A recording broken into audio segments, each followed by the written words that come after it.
Rusia acaba de atacar la sede de la Unión Europea y también las oficinas del Consejo Británico en Kiev, la capital de Ucrania.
Боже, пізда.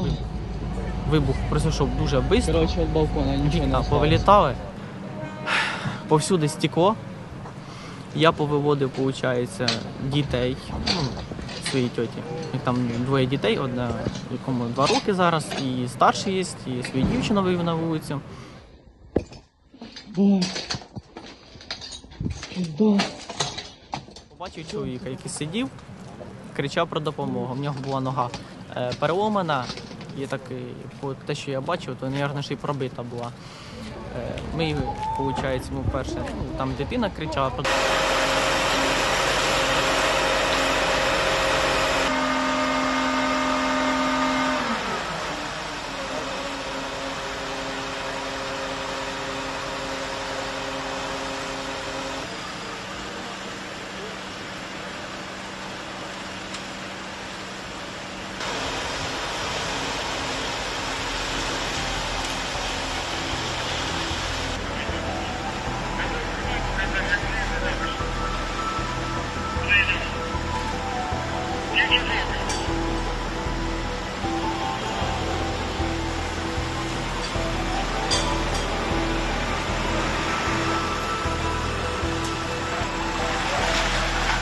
En la Unión Europea, pues sobre todo la señora Úrsula están vueltos locos porque no saben qué hacer. Dicen que van a imponer sanciones a Rusia.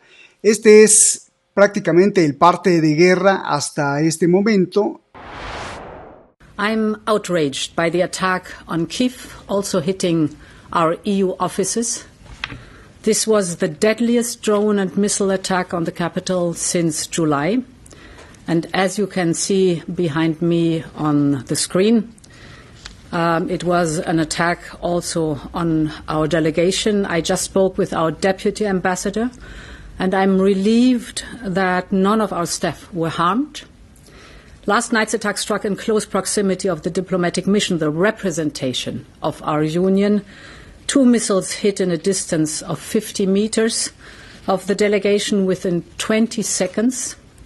And this is another grim reminder of what is at stake. It shows that the Kremlin will stop at nothing to terrorize Ukraine, blindly killing civilians, men, women, and children, and even targeting the European Union. We will come forward soon with our 19th package of hard-biting sanctions. And in parallel, we are advancing the work on the Russian frozen assets to contribute to Ukraine's defense and reconstruction. Prácticamente el parte de guerra hasta este momento y bueno, pues merece una profunda reflexión, una profunda crítica y sobre todo un análisis como lo hace Adrián Celaya. Adrián, qué gusto saludarte, director de CAI Center. Gracias, presidente de CAI Center. Bueno, a mí me gusta decirle de las dos formas. Adrián, un gustazo siempre y además con mucha admiración. Siempre te vemos y tu canal sigue creciendo. Por favor, antes de empezar, me gustaría que le recordaras a la audiencia dónde te pueden ver. Es análisis profundo, análisis que incluso utilizan las instituciones europeas y yo te agradezco mucho de que estés aquí. Adrián, por favor, antes de empezar con la pregunta, si nos gustas invitar a tu canal, a tus redes sociales, por favor. Hola Roberto, pues encantado de estar contigo y con tu canal, como siempre. Bueno, CAI Center es a la vez una consultoría estratégica y un think tank. Y, bueno, la forma más directa de localizarnos es, por un lado, a través de nuestro boletín, pero también en nuestro canal de YouTube, que lo localizáis muy fácil, CAI con K, Center con C. Escribiendo CAI Center, ahí en este canal, además de información, pues bueno, que surge de distintas fuentes, pero intentamos atender las preguntas o comentarios que nos hacéis los que nos seguís, en la medida en que podemos, por supuesto. Muchas gracias, Adrián. Bueno, pues, ¿en qué momento estamos de la guerra? Siempre me gusta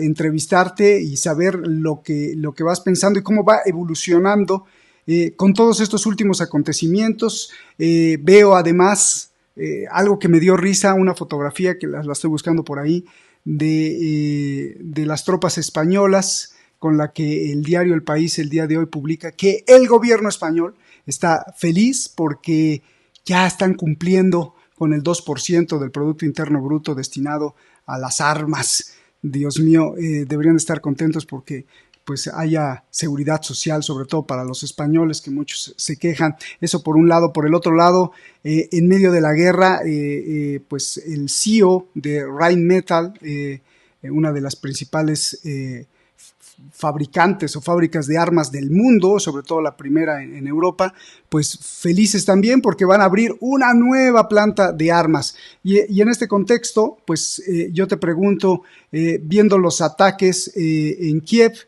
¿en qué momento estamos? Hay por un lado los intentos de Donald Trump supuestos de paz, por el otro las amenazas de los líderes europeos, por el otro lado Zelensky pidiendo más presión sobre Putin y por el otro lado un Putin que se entrevistó recientemente con Donald Trump. ¿En qué punto estamos? ¿Más violencia, menos violencia? ¿Estamos en un punto muerto de la muerte? Adrián, te escuchamos con mucha atención. Bueno, vamos a ver si le queremos poner una palabra o unas palabras a la situación. Podríamos decir que estamos cerca del final. Claro que estar cerca del final puede ser 3 meses, puede ser un año, ¿no? Pero hay que tener en cuenta que tenemos dos dinámicas abiertas en paralelo. Por un lado, una dinámica de negociadora, pero por otro lado, la dinámica del frente de batalla, ¿no? Claro, una dinámica del frente de batalla que no está estancada, sino que responde a la evolución de una guerra de desgaste. Ya lo hemos comentado en este programa otras veces, que no es una guerra de posiciones, no es una guerra de desplazamientos o territorial, sino es una guerra de desgaste en la que se intenta desgastar lo máximo al enemigo y que mi ejército se desgaste lo mínimo posible, de tal forma que el desequilibrio entre los dos sea el que en una segunda fase facilite los avances territoriales, ¿no? Bueno, ese desgaste, esa guerra de desgaste, ya hace un par de años quedó claro que se había decantado básicamente a favor de Rusia, y a partir de ahí era el momento en que podía haberse abierto una fase de negociación que fuese acorde con lo que estaba sucediendo en el campo de batalla, ¿no? Claro, lo que ocurre es que la posición antes también de Estados Unidos, pero bueno, fundamentalmente de las grandes potencias de la Unión Europea y de Ucrania, ha sido, la posición negociadora ha sido tremendamente dura, en el sentido de, ya desde el principio, de no admitir a ningún precio una negociación que pudiese contar a Rusia por vencedor. Esto ya se vio en marzo del 2022, nada más empezar el conflicto, cuando se llegó a un acuerdo entre Rusia y Ucrania para cerrarlo, precisamente en aquel momento, y desde los países de la OTAN se desplazaron para, digamos, ordenar a Ucrania que no firmase aquel acuerdo, que se continuase la guerra y que iban a recibir todo el apoyo de los países de la OTAN. Y claro, esta es una dinámica que, desde luego, a partir de ese momento ha resultado cada vez más desastrosa para Ucrania, y que al final ha ido derivando en una clarificación cada vez mayor de esa victoria de Rusia en la guerra de desgaste. Pero, sin embargo, mientras las posiciones, sobre todo de la Unión Europea y de Ucrania, no se adecúen a lo que realmente está pasando en el frente de batalla, pues va a ser imposible que se llegue a acuerdos en la mesa negociadora. Entonces, esto es lo que está sucediendo.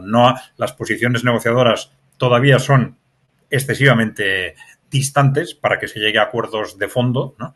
Y mientras la Unión Europea y Ucrania no se mentalicen de que tienen que adecuarse a lo que realmente está pasando en el terreno, pues no va a ser posible una negociación, y al revés, el resultado de la negociación va a ser cada vez peor para Ucrania y probablemente para la Unión Europea. Claro. Oye, Adrián, viendo, por ejemplo, estas imágenes ahí de las oficinas de la Unión Europea en Kiev, estando en otro mundo, en otro planeta, estando en otro tiempo donde hay dignidad, pues yo me imagino que si eso te hacen, entonces sería el ojo por ojo, el tit for tat, ¿no? En inglés. Pues la Unión Europea tendría que responder con un misil en las oficinas de Rusia y dejándolas así. Pregunta tonta o de niño, ¿por qué no lo hace? ¿Por respeto a Rusia, por miedo a Rusia, o por una cuestión que tocas y que es muy importante? A Rusia le convino esta guerra o plantear la estrategia así, porque es una guerra de desgaste, lo cual es estar haciendo que se desgasten tropas ucranianas, tropas de la OTAN, armas de la Unión Europea y sobre todo de Estados Unidos, y es un desgaste, y además va avanzando poco a poco en el territorio. Pero por el otro lado, quizá también le agarraron el modo a la ecuación los europeos, porque si Ursula von der Leyen contesta de que va a poner más sanciones, pero ellos mismos saben que las sanciones fortalecen a Rusia, sobre todo económicamente, y tú que sabes más de esto, si ellos mismos lo saben, entonces no también estarán jugando a lo mismo los europeos de decir, sí, pues nos seguimos atacando, pero yo veo feliz al CEO de Rheinmetall, esta corporación de armas de Alemania, porque va a abrir una nueva fábrica en medio de la guerra, es decir, vamos a producir más porque hay más miedo, porque hay más necesidad de mandarle más municiones a Ucrania, y mientras pues que se siga devastando el territorio ucraniano, pero quien sí sigue metiendo el dinero a la bolsa o al bolsillo, pues son también las empresas europeas de armas. Entonces no contestan con un misil a oficinas de Rusia por respeto, por miedo, o porque también les conviene seguir fabricando esta narrativa para ganar más dinero. No, acláranos, Adrián. Bueno, no hay que descartar el factor económico. Evidentemente, en todas estas dinámicas hay un beneficiario directo muy claro, que es la industria armamentística privada, ¿no? Pero, y también, bueno, puede haber un interés económico estructural para economías que están tremendamente debilitadas, como las europeas, sobre todo la alemana, fundamentalmente, y que puedan revitalizarse a través de la escalada armamentística. Esto hay que recordar que se parece tremendamente a lo que sucedió en Alemania hace un siglo, en los años 30, ¿no? Una economía muy debilitada que se rehabilitó en buena parte se rehabilitó temporalmente gracias a ese esfuerzo armamentístico, ¿no? También financiado de una forma bastante extraña, digamos, ¿no? Pero claro, es un esfuerzo armamentístico en sí mismo muy peligroso que puede perfectamente por sí mismo acabar conduciendo a una guerra unos años después, ¿no? Pero bueno, independientemente de ese factor económico, yo creo que lo más importante es el factor político. Es decir, estamos con unas élites europeas que son tanto políticas como fundamentalmente económicas, que están en una situación de pánico histórico frente al avance de los países emergentes y, en concreto, como detonante de ese avance frente a esa prevista victoria rusa en Ucrania. Para ellos es algo absolutamente intolerable. Han jugado con ese concepto desde el principio, no admitir bajo ningún caso una victoria rusa en Ucrania, que sería darle la vuelta a lo que llevan 30 años intentando, que es someter a Rusia, ¿no? Someter a Rusia política y económicamente, ¿no? Y que además representaría probablemente ya no solo el salto definitivo hacia ese mundo multipolar, sino también una auténtica convulsión política que de cualquier forma ya ha empezado en Europa occidental. Porque, claro, la victoria rusa en Ucrania va a suponer muy probablemente un rápido ascenso de la influencia política e ideológica de Rusia y de los países emergentes, por lo menos en Europa central y oriental. Una influencia que ya existe, pero esto se va a disparar. Y la influencia que tiene la actual élite en el conjunto de Europa va a estar tremendamente amenazada, ¿no? Ellos tienen un verdadero pánico a esta situación y están dispuestos a hacer lo que sea para evitar esa victoria de Rusia. Llevan 2 años intentando provocar a Rusia a una escalada, que Rusia les dé el pretexto para una escalada, y bueno, pues en ese sentido hemos tenido pues un reciente, estos días también, un nuevo bombardeo de una central nuclear en territorio ruso, ¿no? Intentando provocar un desastre que de alguna forma difumine esa escalada. Hasta ahora no lo han conseguido, Rusia no ha caído en las provocaciones, pero ellos lo van a intentar en la medida en que tengan alguna opción de éxito, aunque el porcentaje de éxito sea reducido, ¿no? Ahora parece que tienen más complicado el llevar a Estados Unidos a la guerra, pero van a seguir intentándolo y si hace falta van a intentar prolongar el conflicto hasta disponer de un gobierno en Estados Unidos que puedan arrastrar a esa gran guerra. Porque, claro, militarmente las potencias europeas de la OTAN no tienen capacidad de enfrentarse a Rusia, ¿no? Incluso con ese famoso desplazamiento de tropas a Ucrania llevan 1 año y medio amenazando con él y hasta ahora no se han atrevido, ¿no? Puede ser que en algún momento lo hagan, que en algún momento se atrevan a hacerlo, pero si lo hacen va a ser siempre con la expectativa de que en último término Estados Unidos vaya a rescatarles, ¿no? Porque por sí mismos no tienen capacidad militar para enfrentar a Rusia. Sobre lo que ha pasado en concreto estos días, pues podemos pensar, he oído también algunas fuentes que no ha sido un ataque premeditado, sino que ha sido producto de la onda expansiva de otro ataque, pero sin embargo las imágenes parece que apuntan más a que ha sido un ataque premeditado contra las oficinas de la Unión Europea. Puede haber sido una respuesta a este ataque contra una central nuclear, no lo sé, o puede haber sido una demostración de fuerza, como de este estilo de las que suele hacer Donald Trump con cierta frecuencia, o como esa demostración de fuerza que hizo Lavrov, el ministro de Exteriores, cuando se desplazó a Alaska con una camiseta con, ya sabes, con las siglas de la URSS, Unión de Repúblicas Socialistas Soviéticas, escrito en cirílico, algo absolutamente contrario con el lenguaje diplomático, pero que probablemente era eso, era una demostración de fuerza cara a una negociación. Yo creo que, bueno, pueden ser estas las claves que expliquen exactamente lo que está pasando. Pero bueno, mientras tanto, lo más importante desde el punto de vista del fondo es ese continuo avance de las tropas rusas en distintos puntos del frente y ahora de una forma ya estratégicamente muy peligrosa para Ucrania, sobre todo en Donetsk. Sí, es muy importante lo que dices porque, por ejemplo, leemos los periódicos europeos y entonces dicen, mira, así contesta Rusia. nosotros queremos una negociación de paz y mira, contesta con estas imágenes, ¿no? Pero los mismos medios de comunicación no dicen, oye, sí, pero hace unos días acabas de atacar una central nuclear rusa, ¿no? Entonces, es muy importante también este punto que tocas de que no hay buenos ni que quieran hacerse las víctimas, los líderes europeos. Por el otro lado, Adrián, dices que pues la capitulación está cerca, puede ser 6 meses o puede ser un año, porque eso depende de muchísimos factores y como siempre pues no te pido que tengas una bola de cristal, pero y que la victoria pues es prácticamente para el lado ruso, pero ¿cómo será esa victoria, Adrián? ¿Pondrá la bandera rusa en Kiev o no pondrá ninguna bandera rusa en Kiev, sino que dirán bueno, nos sentamos a la mesa y aquí acaba la guerra, nos quedamos con una parte de lo que era el mapa ucraniano hace unos años, o cómo será esa victoria, porque ahí sí no me queda claro, y te lo pido.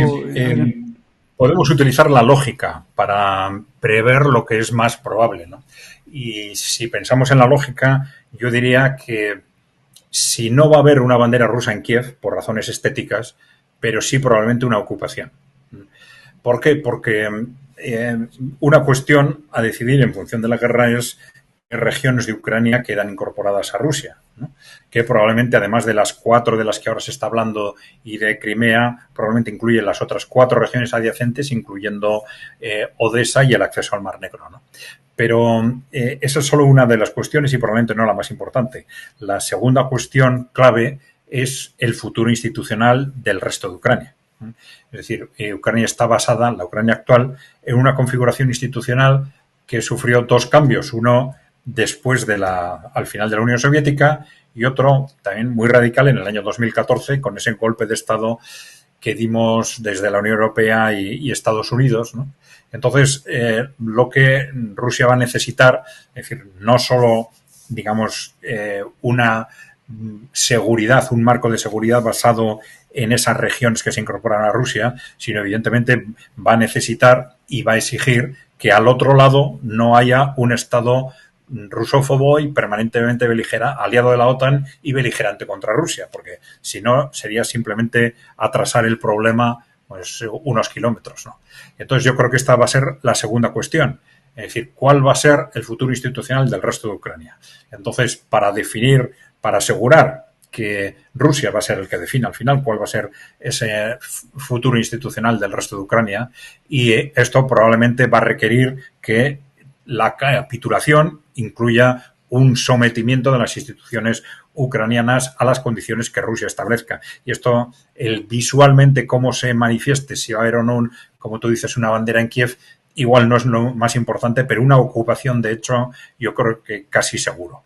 Y luego hay un tercer factor, que es una tercera cuestión que está directamente relacionada con el fin de la guerra, que es algo que Rusia venía explicando ya desde hace 10 años, ¿no? La necesidad de negociar un nuevo marco de seguridad estratégica en Europa. Es decir, de romper esa dinámica en la que la OTAN lleva desde el final de la Guerra Fría de considerarse como una estructura destinada a rodear y someter a Rusia, avanzando progresivamente hacia sus fronteras, etcétera, ¿no? Hay que negociar un nuevo marco de seguridad estratégica en Europa. Es difícil de visualizar que la guerra termine sin esa negociación y esto tiene consecuencias muy claras. Una de ellas es la desaparición de la OTAN. Porque la OTAN, como he explicado, tiene una finalidad clara, que es claramente incompatible con que tengamos en el conjunto de Europa un marco de seguridad estratégica negociado, ¿no? Y bueno, luego hay otros elementos que se incorporarán dentro de ese marco, pero que van a definir en buena parte el futuro de Europa también. Adrián, no te quiero quitar mucho tiempo. Vamos a esta fotografía. Yo te iba a preguntar, ¿qué con esta fotografía? Creo que dice mucho y aquí me gustaría pues ir a la metáfora que hace Platón en la caverna, ¿no? Si bien no podemos saber a ciencia cierta qué se dijeron, podemos analizar, tú como analista económico, puedes analizar el rastro, puedes analizar el rastro y el rostro de las sombras de las acciones que se tomaron después de esta cumbre, sobre todo a nivel económico. ¿Realmente qué pasó ahí? ¿Realmente hablaron de Ucrania? Pudieron hablar a lo mejor de Ucrania, pero a lo mejor hablaron de otras cosas mucho más importantes que Ucrania para Estados Unidos y para Rusia.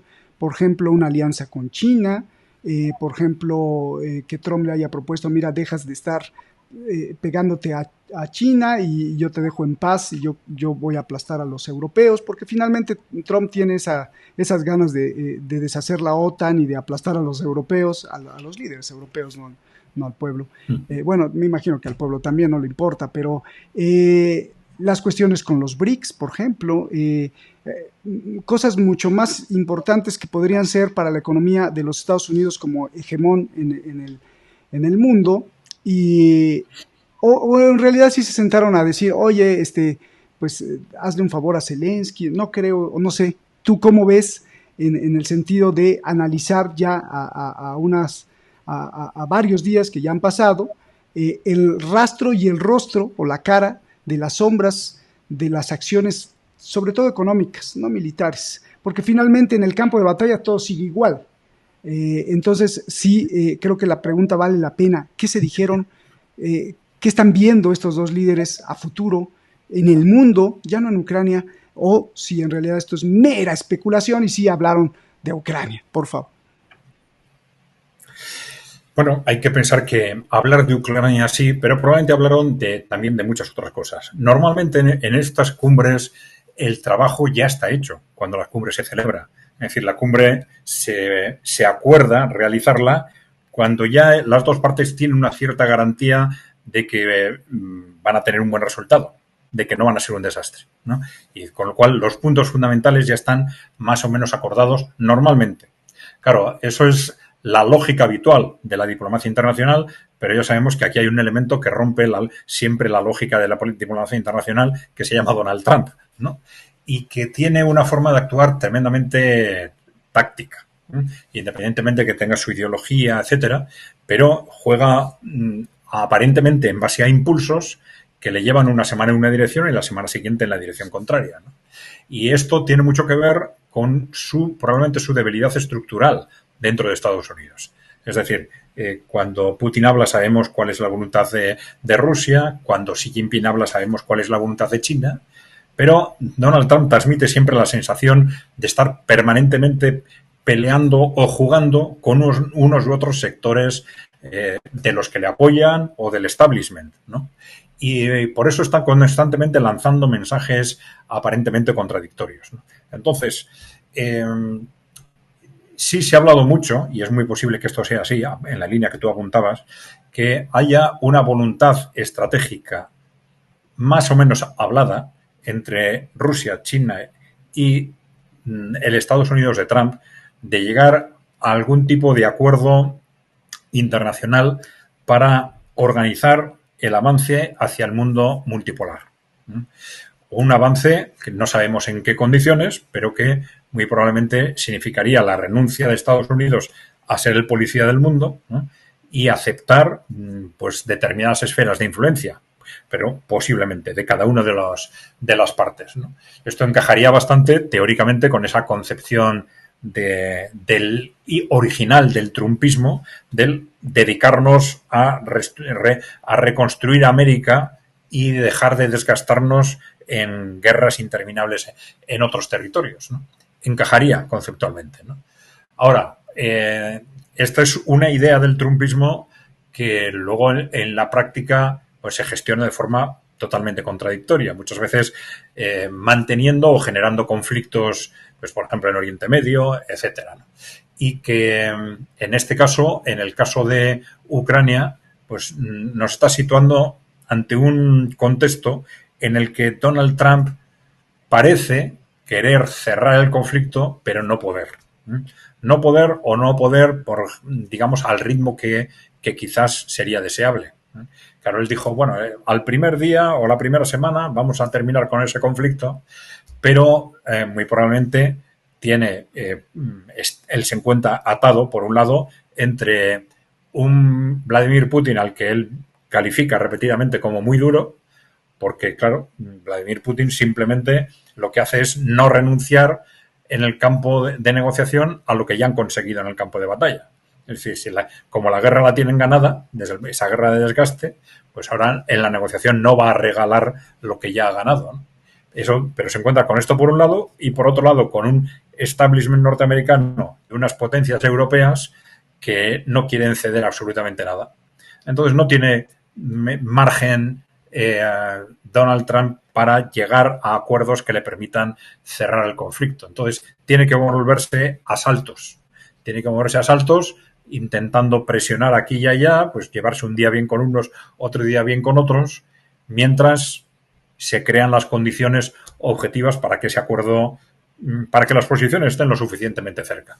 Y claro, las condiciones objetivas solo pueden ser o hay un cambio de la clase política europea o simplemente en el campo de batalla las cosas van avanzando hasta un punto tal que ya pues las potencias europeas se dan cuenta de que no hay otro remedio que ceder y, digamos, llamándole así o no, pero que al final se capitule o haya una capitulación o rendición.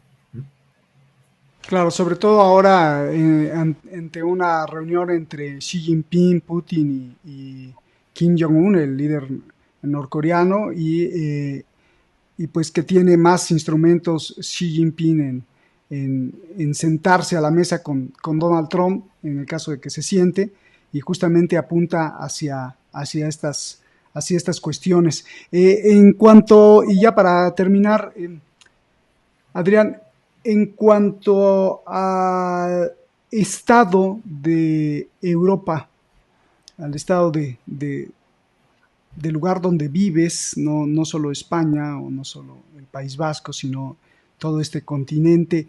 Yo escuché muchas reacciones de gente crítica cuando fue la reunión en Alaska, en donde dijeron humillante para Trump, Putin gana, pero independientemente de eso, lo humillante yo creo que fue para la Unión Europea, ¿no? Porque finalmente les dio la espalda Trump justamente a la ideología de la Unión Europea de calificar a Putin como el malo, como el asesino, y que finalmente sigue esto que nosotros denunciamos desde hace muchos años, que sí hay un gran sentimiento, si no es que una intención o una estrategia de Estados Unidos de querer dejar fuera a la Unión Europea de todo en el mundo. ¿Cómo ves tú las cosas para los pueblos europeos en medio de este intento en donde se reflejó que la Unión Europea no sigue siendo, sino que ahora es peor lacayo de Washington, Adrián? Sí, la verdad es que es una situación realmente preocupante, ¿no? Porque tenemos problemas impresionantes, ¿no? De un declive económico en el que llevamos en realidad 40 años, con 20 años de estancamiento, un estancamiento que se mide claramente con la evolución de la renta per cápita en la Unión Europea, que ha crecido en los últimos 20 años por debajo del 1% anual, que es una situación de práctico estancamiento, ¿no? Y junto a ese declive económico tenemos un gravísimo declive demográfico y, sobre todo, tenemos una falta de confianza en la clase política que se está disparando en los últimos años, ¿no? Y este es probablemente el gran problema de Europa, porque hemos tenido tradicionalmente una clase política que más o menos tenía que cumplir primero con Washington y que además tenía un claro sometimiento a los intereses corporativos. Pero es que lo que está pasando en los últimos años es algo realmente impresionante. Ha ido cayendo progresivamente el nivel estratégico profesional de los grandes líderes europeos. Son líderes que juegan al tacticismo, que se ve clarísimamente que no defienden a sus países, ¿no? Que no defienden a sus ciudadanos, ¿no? Y esto es algo tremendo en este caso, porque los problemas pueden acumularse, pueden ser más o menos graves, pero claro, es imposible de solucionarlos sin una clase política realmente responsable frente a los ciudadanos de esos países, ¿no? Y este es el gran problema de Europa en este momento, ¿no? Claro, a corto plazo esto nos está llevando a decisiones que tienen muy poco que ver con los intereses de los europeos, como esa autodestrucción de nuestra industria con el corte de la energía, con la energía barata rusa, con sanciones adoptadas una y otra vez que en teoría deberían hacer daño a Rusia, pero apenas hacen daño a Rusia, hacen un daño enorme a la Unión Europea y benefician extraordinariamente a Estados Unidos. Bueno, una serie de medidas absurdas que han ido dejando progresivamente en evidencia a los líderes políticos europeos, pero en una situación que, ya digo, no se va a resolver mientras los propios ciudadanos europeos no seamos capaces de cambiar a nuestra clase política. Y con eso, de alguna forma, me has robado la reflexión que estaba guardando para el final de tu programa. Pero bueno. Sí, gracias por contestarme y por robarte. Pues despide, te voy a provocar a otra reflexión. Despide el programa escogiendo una sola palabra para definir ya sea tu preocupación personal muy localmente en el País Vasco, muy universalmente en el mundo o continentalmente en Euroasia, no lo sé. A lo mejor ya te di ahí la clave. Escoge una palabrita o algo personal o algo mundial, no sé, lo que tú digas, para terminar el programa y por qué escoges esa palabra. Por favor, adelante. Bueno, bien, pues la palabra puede ser organizarse. Y engancho con el comentario que he hecho ahora mismo. Es decir, Europa está en una situación tremenda, absolutamente desastrosa. Para salir de ella necesitamos una nueva clase política, pero para esto el contexto internacional es posible que de alguna forma nos arrastre. Pero para esto la cuestión clave es que los ciudadanos actúen, ¿no? ¿Y cómo actúan los ciudadanos? ¿Cómo podemos actuar cada uno de nosotros? Pues bueno, tenemos que, digamos, utilizar Internet, pero también ir más allá de Internet. Y seguir más allá de Internet es contactar físicamente con otras personas, organizarnos, ser conscientes de que las élites tienen mucho dinero, pero nuestra fuerza es el número. La fuerza de los ciudadanos es que somos muchos. Y esa fuerza solo se manifiesta si nos organizamos.